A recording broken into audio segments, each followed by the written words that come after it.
Good evening, everybody. I'd like to welcome you to this general government meeting. It is May 8th, 2024 at 6 p.m. May we have a roll call, please? Councilmember Dennehy. Councilmember Maloney. Here. Councilmember Schmischer. Here. Councilmember Stein. Councilmember Tracy. Here. Councilmember Worthington. Here. Mayor Pro Tem Hamrick. Here. Mayor Troutman. Here. Thank you for that. We're gathered together here tonight to hear a presentation from the Child Advocacy Center. And I believe, Chief, you're going to introduce that topic. I certainly can, Mr. Mayor Pro Tem and members of council. Good evening, afternoon. This is Lori Jenkins. She's the director of Kindred Kids, our Child Advocacy Center. Unfortunately, she comes before us this evening to talk about some significant funding cuts that can directly, adversely impact her direct services to our children in our community and our victims. So she is going to run through a little bit of a presentation to kind of illustrate those cuts so that council can have that in mind as we move forward and try to help her in this situation to continue delivering the high level of service that she and her staff deliver to our folks here in Canyon City. Thank you. Lori. Hi, good evening. Thank you for having me. I think I've done this a few times, come in and talk to you, but today's a little bit different. Then make sure I can work this thing correctly. Colorado Victim Services is on the brink of a collapse. I'm not sure if anyone has heard, but the Victim of Rights Crime Act funding is being cut. Is being cut at the federal level, which means nationally every organization that provides services to victims is going to be cut. Tonight I'm here to talk to you a little bit about what that means for Colorado, a little bit about what that means for Fremont County, and more specifically, what does that mean for Kindred Kids and the children that we serve in our community.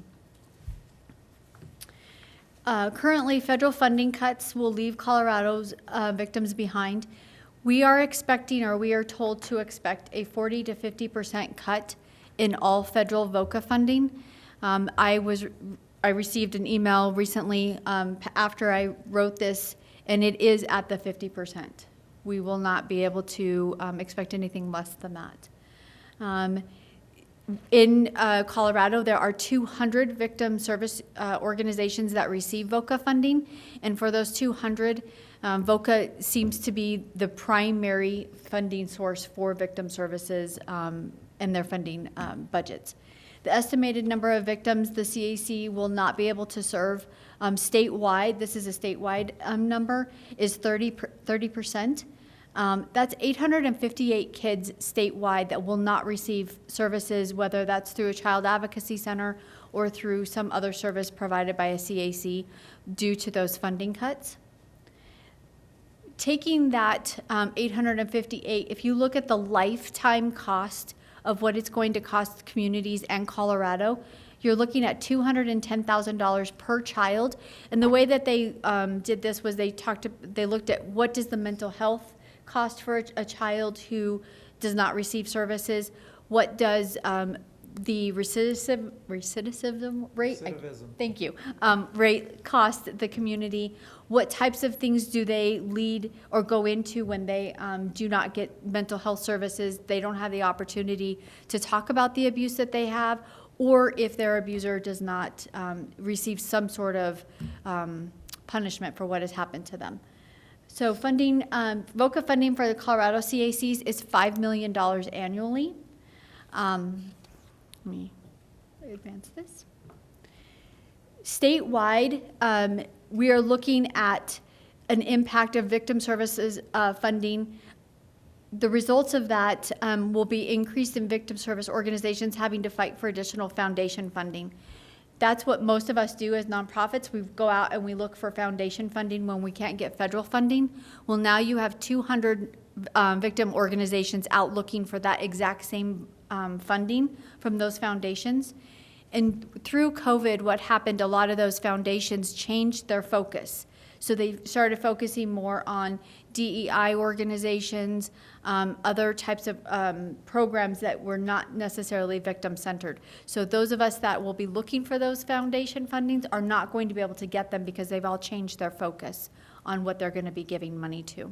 And we have seen a little bit of that cut in this year, but we are expecting to see an even bigger cut come next year when you have another 200 organizations looking for that funding. Rural communities are even hit harder.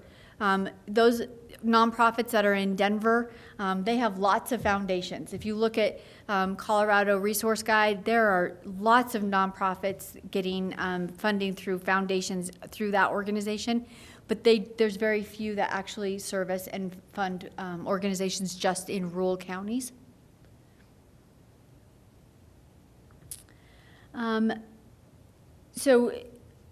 VOCA doesn't fund just nonprofit organizations.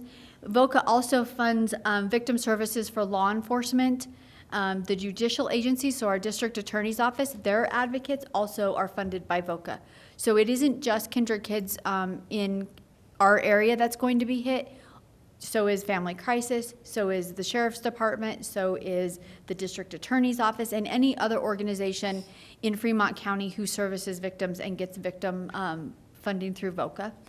Also, our SANE programs, a lot of our particular SANE program is funded through VOCA or federal funding, so they will also be getting some cuts through there. And then once that funding is cut, like with any other funding source, it never goes back to where it was. It's always going to be there, always trying to build back up. So that's another issue that we're going to be having over the next 5 to 10 years is trying to figure out how do we manage all of our service programs that provide victim services with such a drastic cut in VOCA funding. So I thought it would be important for you to understand what VOCA is. VOCA is housed under the Office of Victims Programs. It is federally funded. It is supported by federal crime funds, and some of that is also penalties collected during court proceedings. Well, during COVID, a lot of our judges and courts stopped collecting funds and penalties and have not resumed that. So those funds still are not getting back into that pot of money. We talked about the 200 agencies. VOCA includes funding for victim services, local victim compensation, victim assistance, VAIL programs that is run out of our district attorney's office. That is also funded through the same amount or the same pot of money. Victims' rights compliance. So at the state level, we have an organization that takes care of any victims' rights issues that come up, complaints. That whole organization is funded through this. The human trafficking organization statewide is also funded through there, and so is the sexual response, or our SART teams are also funded through VOCA. If I go too fast, just let me know. I get nervous and I talk fast. So when we're talking about Colorado specifically, in 2023, the OVP, which is the VOCA award, awarded approximately $96 million for a 2-year period to roughly 230 organizations. That was nearly 175,000 crime victims were supported by that. VOCA funding also steadily decreased over the last few years. At a high, we had 56.7 million, and then in 2021, we were down to 18.2 million. Last year, for the fiscal year of 2023, VOCA barely had enough to cover its obligations to the states. In August of 2023, we were notified that we would be receiving a cut. We were at that point, we were told it would be 40 to 45%. We are now anticipating a 50% cut. That's a 50% cut off of the 2023 award, and that will happen in 2025. However, we are also being forewarned that in 2026, 27, and 28, it may be drastically lower than what we're going to see in 2025, depending on what the funds are as they come in for those years. In the 2023-24 year, which is the year that we currently are in for VOCA, VOCA was running a 2-year cycle. The grantees were awarded $95.2 million over a 2-year period. The proposed 45% reduction would equate to a $52.3 million cut over a 2-year period being removed from victim services in the state of Colorado.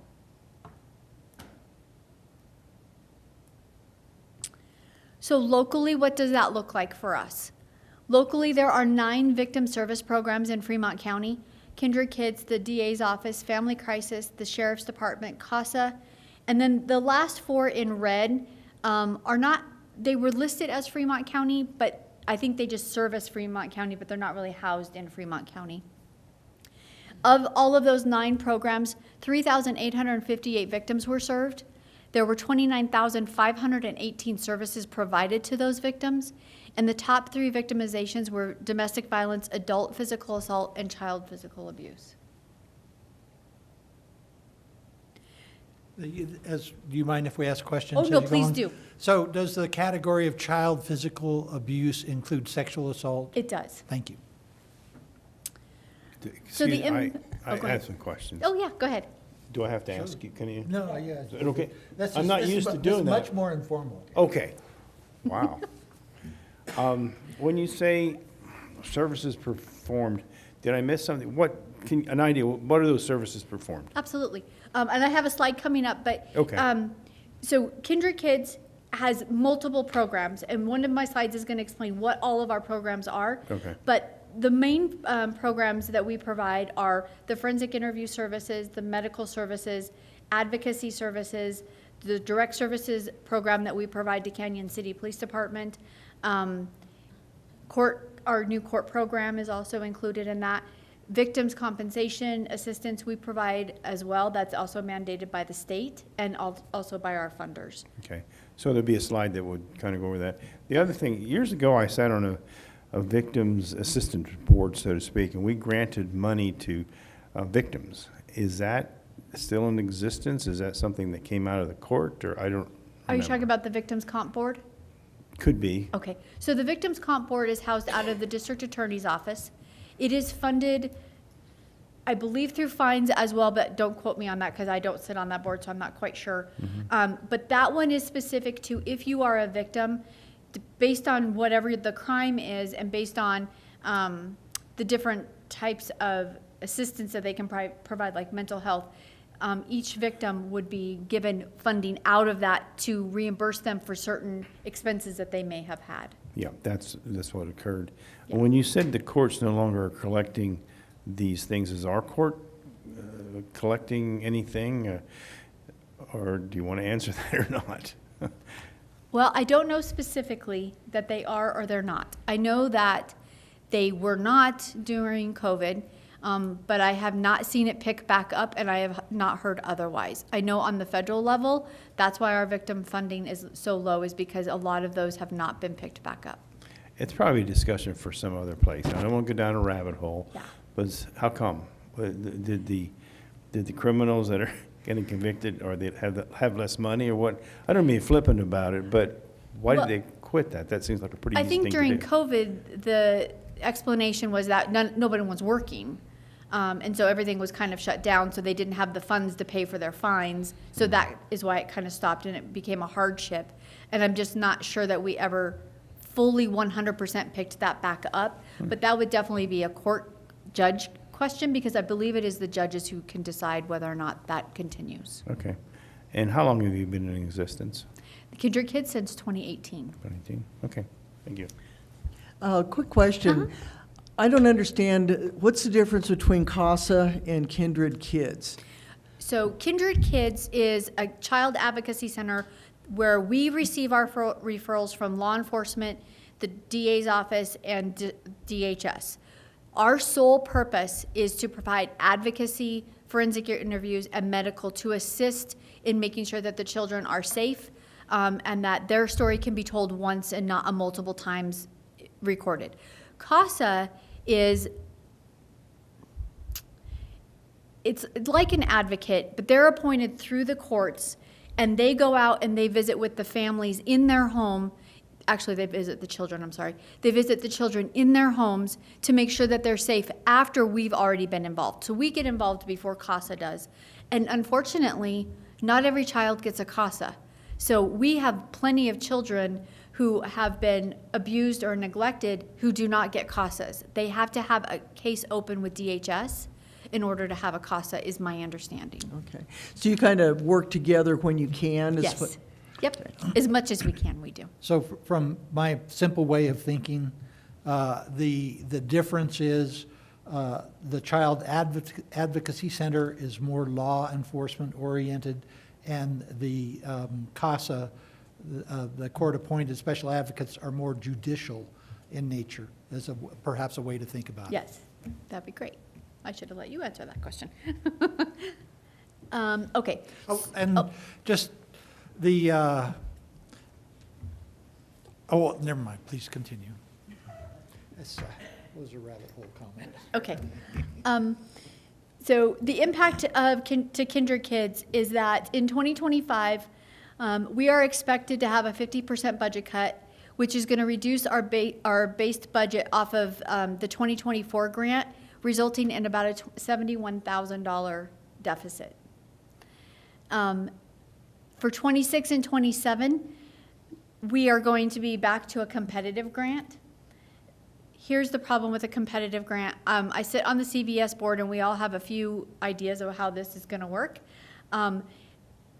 There is one belief that if you already have a grant, you should be grandfathered in for the next couple of years so that you can, kind of fulfill your obligation and your mission. There is also another house that believes that we should open it up to brand new organizations to come in and come to the table and get some of this half of a pot of money. I don't know which way it will go. I know that once you open it up to a competitive grant, the chances of us getting even the 50% that we will be getting in 2025 is going to be less, because we will be competing with brand new victim service programs, and a lot of them are not going to be in Fremont County. A lot of them will be in the Denver metro area, the Colorado Springs area, getting some of those funds. So that is a concern I have regarding what this is going to look like. The estimated number of victims the CAC will not be able to serve due to these budget cuts is 109 victims. That's estimated based on the number of victims that we've seen and a cut. Now, the chief knows me very well. I plan on none of those children being cut. I'm not going to turn any of those children away.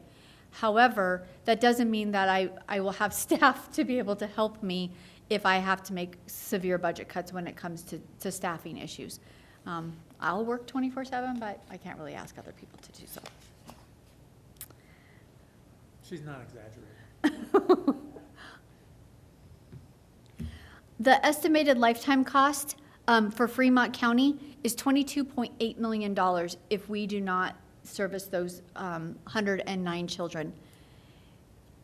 My fear is that we don't have $22 million in Fremont County to provide those services. We also have limited services in Fremont County when it comes to certain types of services. Like, yes, we have lots of mental health, but I will tell you that our littlest children are having a hard time finding mental health because they need a specific type of mental health, and we just don't have those clinicians here, or we get them and then they move on, and then we don't have them at all. Play therapy is huge.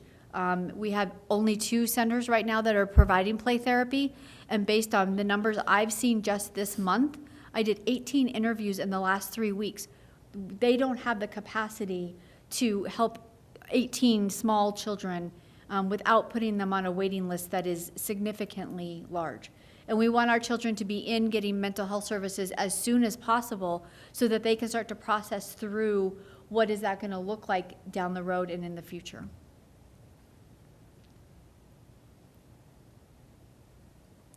So, filling the gap. I wanted to come to you with a problem, but I also wanted to let you know kind of what we are thinking about how we're going to fix this problem. Fundraising, right? All nonprofits do fundraising. There's 79 nonprofits in Fremont County all vying for the same money I'm vying for. That's a lot of nonprofits looking for the same amount of money.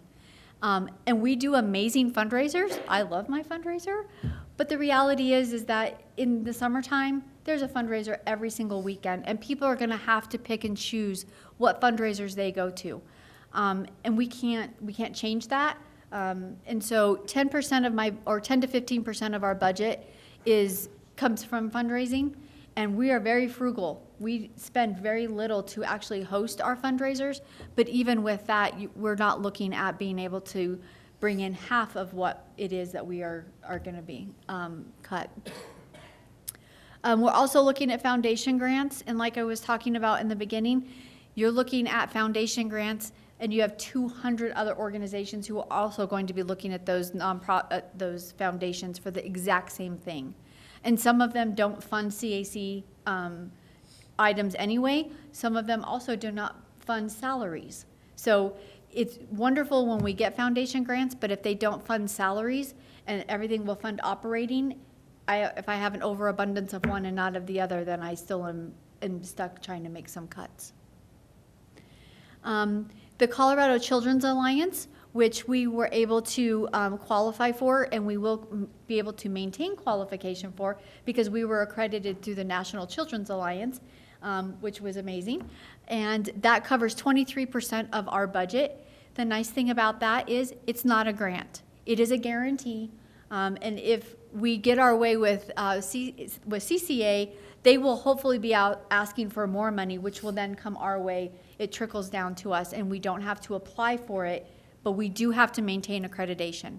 And so we will be working hard in the next year with our partners to maintain our accreditation and ensure that, one, not only do we have funding, but we're also providing the best sources of resources for our kiddos and services. Lori, who funds Colorado Children's Alliance? Federal government. Federal. So, well, the federal government does, but we also have a line item in the Colorado State Governor's line item budget for victim funding, and it is specific to CACs. And so one nice thing is we're the only ones that get it, and as long as we're accredited, that just gets divvied up based on our budgets.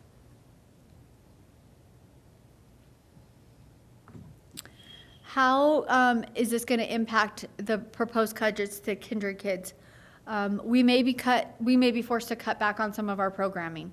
We just started our new court program that is amazing. It is going to be helping children prepare to testify in court. It gives them the tools that they're going to need to be able to get up on the stand and face their accuser and testify with confidence, reduce their anxiety. Some of these programs may have to be cut because we may have to worry about staffing issues or if we have the right resources. Luckily for our court program, Canyon City Police Department, our mental health physicians, and DHS have all agreed to donate their time to help us conduct those sessions as we need to. Our outreach services and programs are going to have to drastically be cut because that also requires manpower, supplies, and things like that. Our hours of operation may be limited and more difficult to accommodate. Currently, we are open 24/7. The the PD or any one of our partners can call us any time of the day and we will come out. It does not matter what time of the day it is, we will be there. Crime doesn't stop at 5. It's all the time, and when it comes to a child or a victim of a crime, we want to make sure that they have the services that they need right then and there, and they're not having to wait until the next business day for that to happen. Let's see, what else did I have up there, I think? Also, we may have to evaluate staff positions. Anyone who knows the CAC, we work on a very limited staffing anyway. We have 3 full-time staff members. That's all we have. To evaluate that is going to be devastating to the CAC if we lose any one of those positions. So when I went back and I was looking at what could potentially happen, what types of things could be cut, I told my board I'm going to come up with a 5-year plan. I'm going to evaluate each and every expense, and I'm going to decide what is essential expenses, what can be cut without us having to change any programming, and then what are the expenses that we have got to find funding for. And so as I am at the moment, $78,400 of our 2025 budget is unaccounted for. Of that, 32,000 is in salaries, 20,400 is in office expense rent, 45,556 is in non-essential expenses that I will be cutting out of the budget. Sorry, could I ask two quick questions?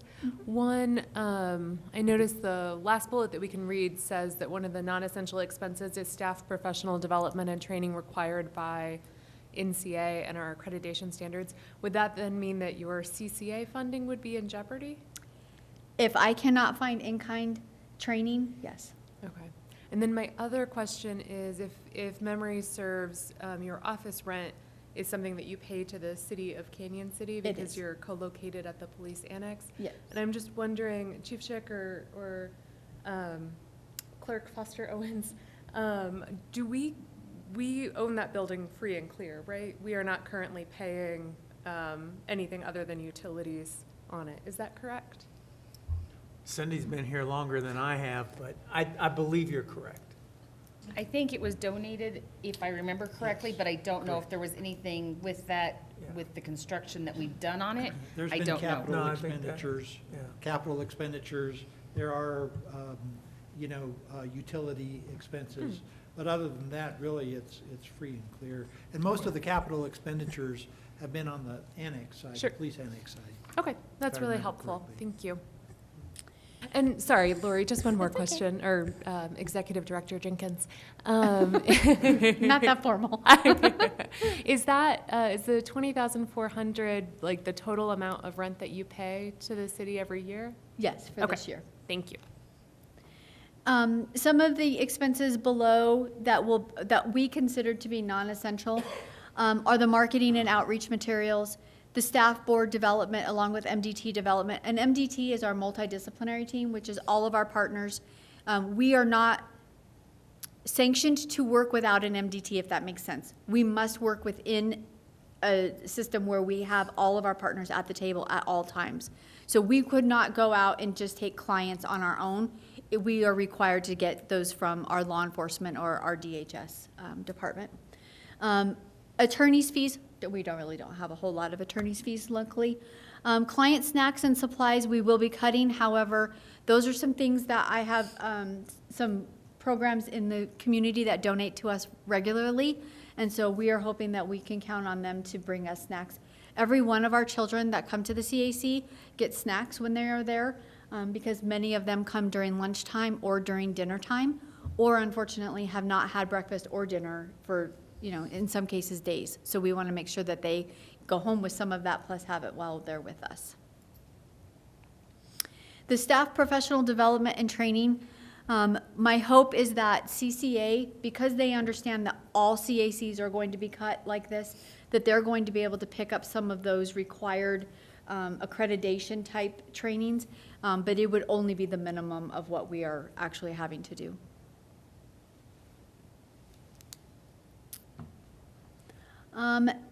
When you look at some of the other non-essential things, this kind of just broke it down a little bit more as to what those look like.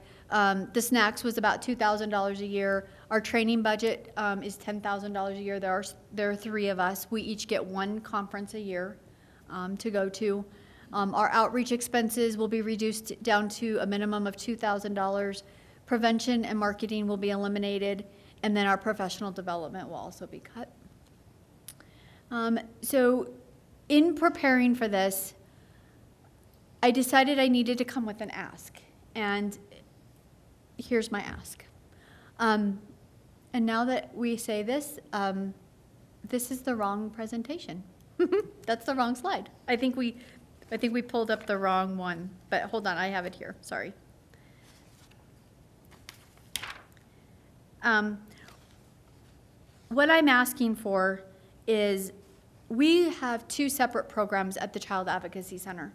And I want to make sure that there is a clear distinction between the 2, because on the child advocacy side, it is extremely important that there is the perception that the services provided at the CAC are free. They are free to our clients, they are free to our partners, because we in no way want anyone, a defense attorney or otherwise, to believe that we are being paid for those forensic interview or medical services. So on the CAC side, what I would like is for you to consider to reduce our rent down to $6,000 a year for the next, from now until 2008. And I apologize that this is the wrong slide. I asked him to pull up the wrong PDF. With regard to the direct services piece, I'm going to go into that a little bit more because that is different than the child advocacy services. Child advocacy services are provided to every law enforcement, DHS, and DA's office in the 11th Judicial District. Direct services are not. Direct services are specific to the services we provide to Canyon City as their law enforcement advocate. Is that okay? We do that? Talk about that next? Is that all right? Okay. I think I'm on slide 21. Maybe? Okay. So in looking at direct service, at the direct services, I'm gonna go back one slide, there we go. Okay, so the direct service program started in 2021, right before Chief came on, and he's kind of stuck with me. He got stuck with me when he got here. It's a good problem to have. Sorry. And we provide 24/7 crisis intervention services to Canyon City Police Department through their victim service unit. We have provided advocacy to 1,000 victims since then.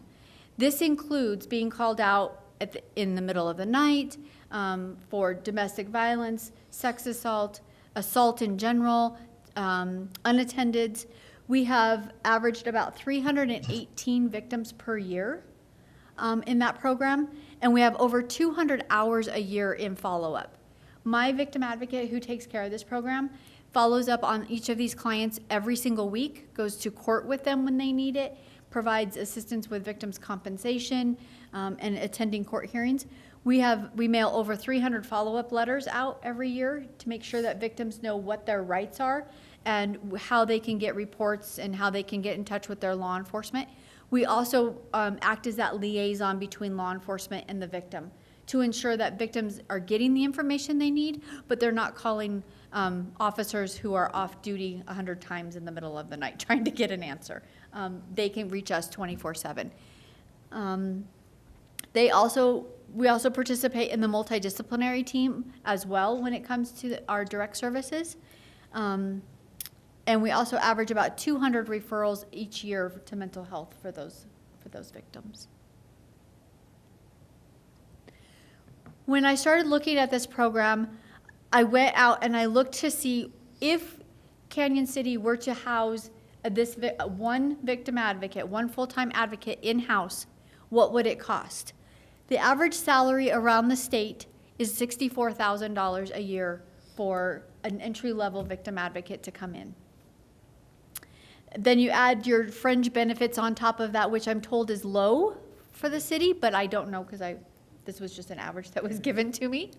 And then you also have to have a data management system, which is required by our federal funders. You also have to have continuing education every year, travel reimbursement for all of those calls when you're getting called out in the middle of the night. And so the total estimated cost to house one person in Canyon City for a victim service unit would be $97,000 a year. And this assumes that all of the other operating expenses for that unit would be paid for by the PD. Copier, paper, whatever, telephone service, all of those things, office space. The benefits of outsourcing these services to us is that the chief gets 3 of me. He gets 3 full-time staff members to cover advocacy 24/7, 365 days a year. We provide all of the training, the supplies, the case management. We do all the oversight and management of the direct service program, as well as training any new officers that come into the program with any updates to VRA. We also train all the existing officers once or twice a year on VRA updates as well. And the biggest part is the accountability. My goal and my commitment to the chief is that when we are doing victim services, we are going to make sure that every victim is taken care of. regardless of what has happened, how many times they have come through our office, we are going to make sure that they have someone to talk to 24/7 every single time. And we also want to make sure that we are in compliance with the state requirements so that in the event that we have a victim who may not be happy with our services, that at least we have done our due diligence to make sure that we've given them all of the resources and services that they needed. And we're helping out the PD in that as well. So the current impact to Canyon City based on my first request would be that the direct services currently is at $49,992. That's our contract we have with you right now. If we were to get in-kind rent, your net expenses or the city's net expenses would be just around $30,000. For $30,000, you're getting 3 full-time advocates, office space, all of the supplies, training, data management, travel, and all of the things that we've talked about today. So we'll go to the next slide, please. Okay. It looks like you maybe have that answer for me there.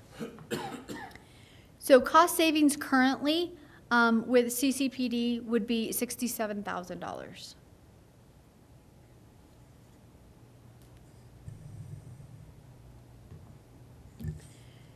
The top one is my ask for the direct services. The bottom one is actually correct, so I got that one right. The top one is my ask for the direct services program. We are currently under contract with a linkage agreement with the Canyon City Police Department for $50,000 a year. I am requesting an increase up to $70,000 a year, which would be paid at the rate of $5,833.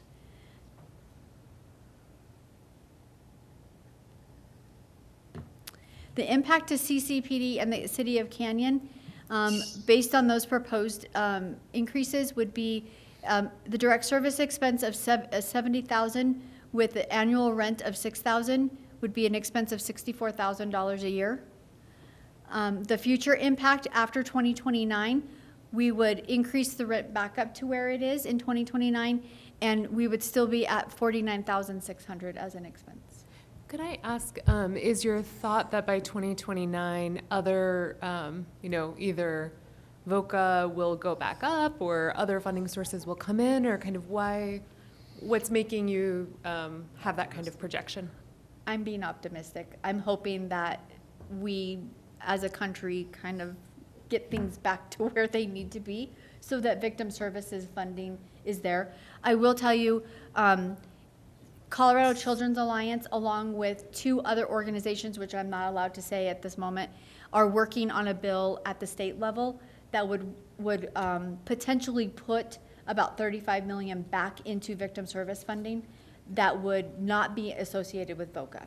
So if that happens, this would help all of us in that timeframe. But I'm not familiar with the workings up north, and so I think that's going to take quite a while to get a bill through and then actually get a pot of money that is lucrative enough to help out. I think it's important to point out that the legislative session ends today. Yes. Tonight at midnight, so Yes. if they don't already have that, This would be, my Next understanding time. is they're going to work on it starting in the summer for next legislative season. Thanks.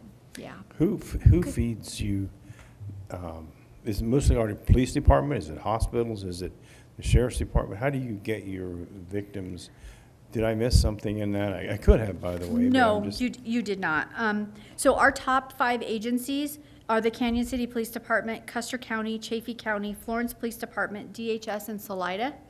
And Canyon City is at 77% of our So clientele. do you feel you'll be discussing this with those other entities as well? So I have already discussed with Custer County, and we have a linkage agreement with Custer County, and we will be providing some additional services very similar to our direct services to bring in some additional funding.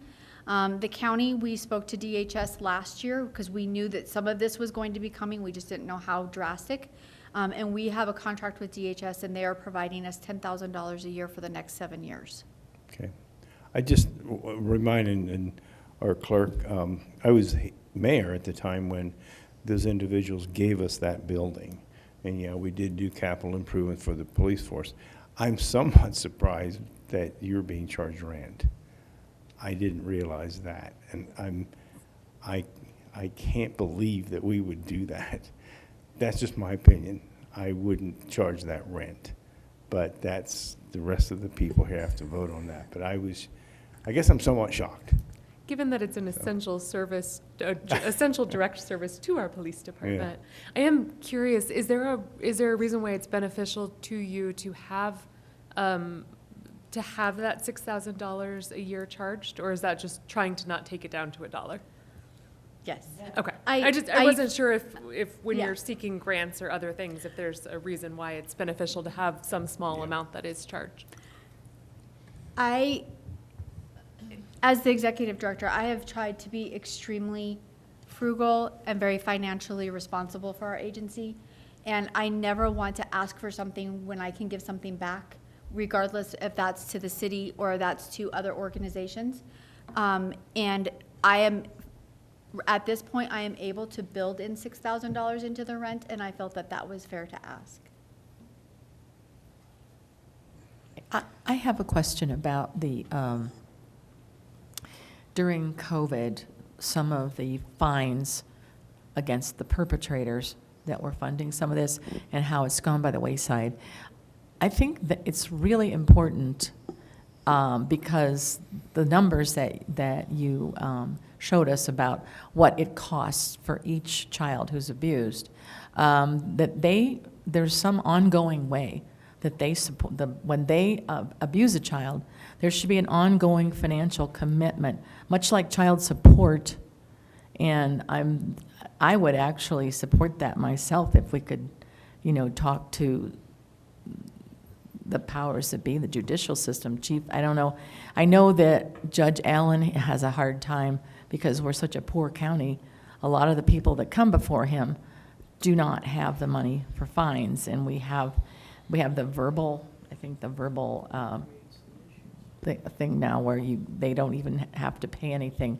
But I think it's at some point we have to look at it a lot like child support, because these children need ongoing support, and it's not their fault. Yeah, thank you. Yeah, I have several questions, and I think mostly they relate to the fact that, If I may, is this have you completed your presentation? Unless you want me, there's a few more things, but other than that, I think you have the whole picture. We have, I'm sure we have the big picture. Please go ahead. okay, everyone else got to ask, so I hope I get to too. I feel like I'm struggling a little bit, not just seeing what your budget is and what your revenue sources are. You've mentioned some things, and that's really helpful. And did I understand correctly that you get $10,000 a year from Human Services? I do. Which is not nearly what it should be. And I, having worked in that system for decades, one of my first questions is, are there some funding streams through federal, state human services that could come to the county and help support this? I'm just surprised if it's only 10,000 that can, because clearly these kids, I would think for the most part, are involved with Child Protective Services. And so I'm just surprised that there's not a higher level of funding coming from the county, whether it's federal, state to the county or whatever it is. So I hope that we can find out more about that. You did mention about that there's some work occurring on a bill that might come through the state legislature next year. And of course, I could talk, and I won't, about what's going on at the federal level, which is pretty chaotic. And it's this is, the federal funding for this has been, as you pointed out so well, has been at risk for quite some time. Not for any good reason. It's not like victims are going away or crime is going away. So it's just very unfortunate that they have not solved this at the federal level. But I guess it would help me to just get a more complete picture of what and we ask this when we do community funding, the small grants that we give to community agencies, we ask as part of their application process to see their budgets and to see what their revenue is. This is just me talking, not, not a decision of the whole council yet at this point, but it would just help me to get a better sense of where those streams of funding come from. I am totally in support of the work that the Advocacy Center does. I mean, this is, my longest career was related to child protection and all the associated services to children and families, so I don't want to imply that I don't support this 1,000%, because I do. But I just struggle with, we talk about human services being more of a county responsibility than a city responsibility, and yet, look at the gap we're filling here and having to fill, wanting to fill, but why are we having to do that as a city? And I'll leave my comment at that, but just, I do have a request to see more from kind of that overall funding point of view. Absolutely. I am happy to share our budget. My current budget is $315,897. And currently we have the VOCA grant, and then we have CCA, and then we also have our funding from the city, and then we have 5 different foundations that have provided funding throughout for this current year. But I am happy to show you any of those budgets that you would like. You are also welcome to see our financial audit that we just successfully passed, again, for the 3rd year. It's kind of a catch-22 being a nonprofit, and what kind of income do we bring in? Because the second I hit 300,000, I have to pay $8,000 for an audit, which really makes no sense, right? Like, I'm trying to provide services to children. I really would rather spend that $8,000 on my services, but I can't. I am hoping that next year, because of the reduction in VOCA, I will not have to have a full audit, but we have had an audit for the last 2 years, and you are welcome to that as well. Oh, and I didn't say we'd love to have the slides too, if those are available, Absolutely. whatever version Yep. that you want to give us. I'll make sure you have the right Okay. version. Just Thanks. one follow-up to Emily's questions, if I may. Did I understand you correctly that 77% of your cases come from the Canyon City Police Department? Yes. Okay, and we are definitely not 77% of your budget, so that is good to know. Do you know offhand, and not to put you on the spot, but what percentage of your cases are referred from DHS? I do, Oh my gosh. if I can read it. So DHS on my graph here is lumped in with our DHS, Custer County, and Chaffey County, although Custer and Chaffey are not too many, 6%. Okay, that's helpful to know, just as we're thinking about different funding streams that are coming in and ensuring that those who are referring cases are kind of paying their fair share, if that makes sense. Well, and remember, the sheriff's office has their own advocate. And so they don't refer cases. So I'm clear on that. They don't have a separate child advocacy center, right? Not a center, they have a child advocate. They do not have all of the great facilities that our child advocacy center has. I'm And that gets into a pretty hot topic, because that's a decision by the sheriff that's really not reviewable. But- So he does not refer to our child advocacy center, as I understand it. Do I have that correct? That is correct.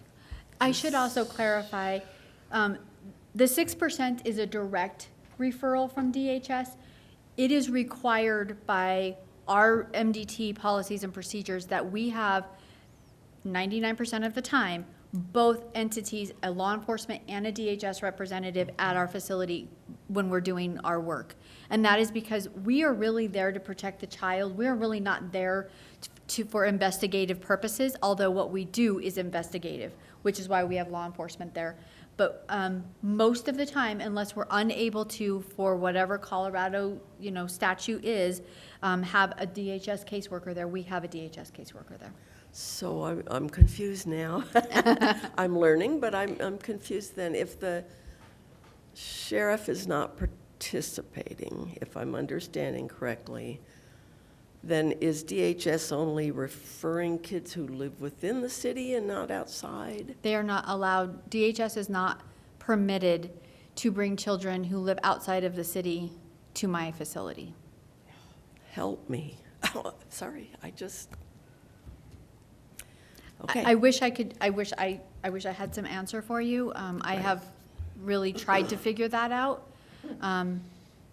There is no workaround because DHS has to do whatever the sheriff's office wants them to do, and that's what the sheriff's office has requested. Well, actually, the county commissioners, I think, are the, the managing entity over DHS, not the sheriff. So it's just an interesting conundrum there. Certainly not of your creation, that's clear. This is also part of a larger conversation. Oh, I know. It's been pointed out to me that the sheriff does not work for the county commissioners, they just fund him.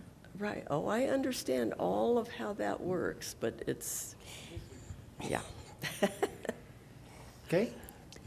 Anything else? Other question? Yeah, I have some. Okay. Oh, dear. I just want to say I'm outraged that we're facing this as a country. This is outrageous. This is truly outrageous. I'm just totally disgusted by this situation. Have you talked to, and I realize that there are lobbyist rules that may come into effect, but have you talked to our two state representatives, Stephanie Luck and Dennis Heisey, about your particular situation? So, yes and no. As an executive director, and my salary is funded federally, I am not allowed to lobby. So I have to be very careful on what I can and cannot do. However, there are some circumstances in limited ability that I can. I have reached out. We have signed on to numerous bills or supportive of bills trying to get through more money at the state level. However, that's why we are members of the Colorado Children's Alliance. They are our lobbyists, and so they are the ones that are out at the state level lobbying for us as a whole. I'm not sure how those two individuals voted on the last line item that came through, and I would hate to say they did or did not vote. I heard that they may or may not have, so I don't know that my one voice helped. Okay, so now, is the presentation that you shared with us this evening confidential in any form or fashion? No. Please send it to me. Okay. Please send it to me. Okay. And you might send it to Ryan and ask him to distribute it to council, because I'm sure everyone would like to see it. But there perhaps might be some use made of that presentation. Have you talked with our state representative, Brittany Pedersen, or Justin Kurth? Now, I realize talking directly to our representative, Brittany Pedersen, may involve lobbying issues, but her representative here, Justin Kurth, I think is, well, have you talked to him? I met him at Business After Hours. I did send her an email. The last time I checked, I believe she did not vote for the additional funding. Okay, thank you. But I don't follow those like specifically each person, so that could be wrong. Understand. Yeah. Understand. So we do have a specific question for us. You have an ask, you came with an ask, and your ask is that we reduce your rent to $6,000 per year and increase our funding to you from about 50,000, if I understand is where we're about now, Yes. up to 70. Is that correct? Yes. Okay, well, from my perspective, I would much rather see us put money into something like this that fulfills a true human need than perhaps a clock tower. I would just say. Oh. I would just say. But having said that, and Tim, are you trying to get in there? No, keep going, and then after you're done, I would like to, please. Okay, I think that it is entirely appropriate for us to direct our city administrator to reduce the rent to $1 and to bring back a budget amendment to us funding the request from Child Advocacy Center. That's what I think our action should be here tonight. Sir, Yes. we will need to bring that back to an actual council meeting because we cannot make a decision tonight. Okay, all right. So this is a sense of council. And is there other discussion, or can I ask for thumbs up on my? Yeah, Tim, go ahead. You know, John, that's exactly where I was going to go. So I agree with you 100%, and I believe what you just stated and what we need to do as council for this outstanding program is exactly what you just stated, and you definitely have a thumbs up from my part. Thank you. Can I ask one clarifying question? I'm assuming based on the way that you've worded it, that would be kind of, the rent would be not retroactive, but the rent would be reduced for the rest of this year, and that the budget amendment would be for this current year. I just wanted to clarify that it's not actually looking at 2025, but rather looking at what is currently happening in 2024? Year by year. But is it for this year, or is it starting next year? I'm just curious as to what your, That's a question for Lori. Lori's request is for next year, but I think I heard your proposal to be for this year, which I fully support, given that would give her additional time to ensure that she has sustainability before the budget cuts actually hit next year. I would hate to see there be a gap in funding when the federal dollars kind of go down. Exactly. So I just wanted to Yeah. clarify that it is to, what you're asking a thumbs up on is actually to start as soon as the budget amendment passes. Is that accurate? That would be correct. I Okay. think that this requires some immediate action on our part. And so that would be the request to our city administrator to consider these things. And how do you all feel about that? Yes, I'm all in favor of it. I'm shocked that we're charging on a building we got for free. To me, I couldn't believe that. But I would want immediate subsidence of that rent. I just don't think it's appropriate. And I would agree with the funding amount too. Yep, I approve as well. Emily? Oh, sure. Yeah, I think we should see the numbers for both, making an adjustment in the current year budget and Sure. what it would look like in future years too. Sure. Yep. Okay. Is there anything else you'd like to say to us? No, I do not want to cry. I truly appreciate the support that I get from you guys. It's an amazing place to work. It's an amazing place to be able to help children who sometimes don't have anyone else who's willing to listen to them. We actually had a case go through. Luckily, Chief has an amazing detective. We had 5 children who were all disabled. And through our court program and our advocacy for the last 3.5 years, they were able to get on the stand and they were able to testify while he sat there and tried to get them and intimidate them to not testify. He got life in prison. That is amazing. That's what we're here for. And that's what we need to keep showing our children, is that our community supports them.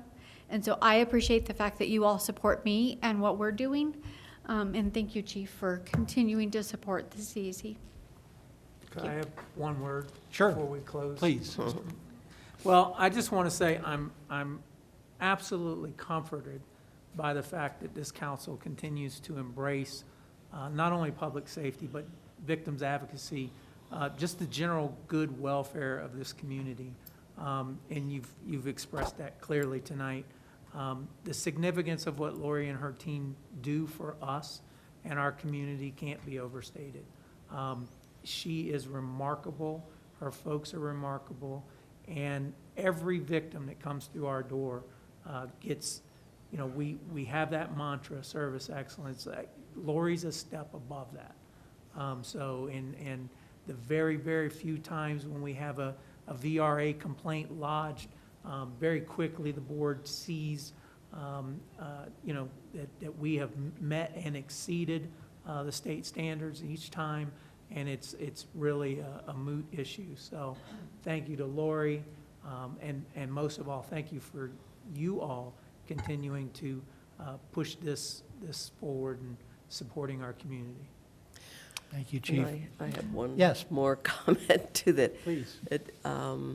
This whole, whatever has happened, and I don't know the detail of what's happened at the federal level, but it might make sense for us as a city to look into that a little bit more, whether it's with Congresswoman Pedersen or with our two U.S. Senators, Bennett and Hickenlooper, and maybe we can consider, and council can talk about this at a meeting, but consider maybe communicating in some way with those folks about the work that's going on here, the importance of this federal funding. It seems like we shouldn't just leave it at the things that we can do, but communicate on beyond.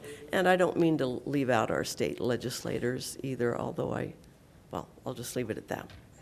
I believe, I'm sorry, but, Representative Patterson will be here. I forget, we just The found 30th, isn't it, the 30th, May 30th? May 30th, and she will be here in town. And Okay? although Lori has some issues, potential issues with lobbying aspects, I'm at your pleasure. Yeah, I can always join you and add to that conversation from right. her perspective. Right.